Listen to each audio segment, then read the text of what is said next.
రోగములు అలా దైవజనులకు కూడా వస్తూ ఉంటాయి. అప్పుడు దేవుడు పరచబడతాడు. ఆ రోగములో కూడా దేవుని స్తుతించాలని చెప్పేసి. Praise God. ఎందుకంటే దేవుని స్తుతించడానికి రోగము అడ్డుగా ఉండకూడదు. నిక్ విచ్విక్ తెలుసా అండి మీ అందరికీ? కాళ్ళు ఉండవు, లిమ్స్ కూడా ఉండవు. లిమ్స్ కాళ్ళు చేతులు కూడా కాదు, ఈ తొడ భాగం నుంచి కింద వరకు ఈ చేతులు కూడా ఉండవు.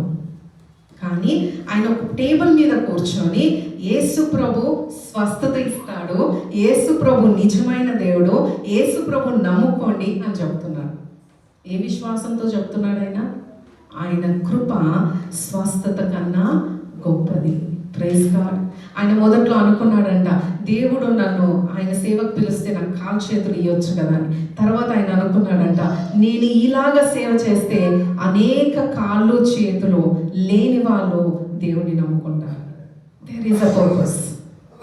ఆయన కృప స్వస్థత కన్నా ఉత్తమము, గొప్పది. అందుకే పౌలు భక్తుడితో ఆ మాట మాట్లాడాడు. అందుకే పౌలు భక్తుడు ఎండ్యూరెన్స్ భరించాడు. భరించే శక్తి దేవుని అడగాలి మనం.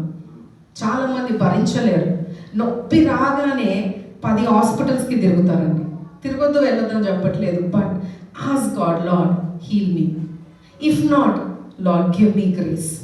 నీకు నా కృప నాకు చాలు తండ్రి. నాకు ఆ గ్రేస్, నాకు ఆ కృప చాలు. మరి ఒక వచనం చదివి మనం ముగించుకున్నాము.